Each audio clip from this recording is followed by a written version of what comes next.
అహో ఒక మనసుకు నేడే పుట్టిన రోజు, అహో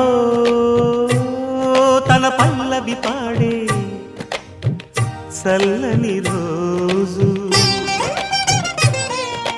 ఇదే ఇదే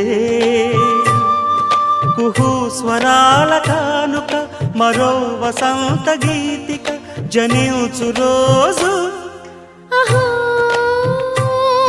ఒక మనసుకు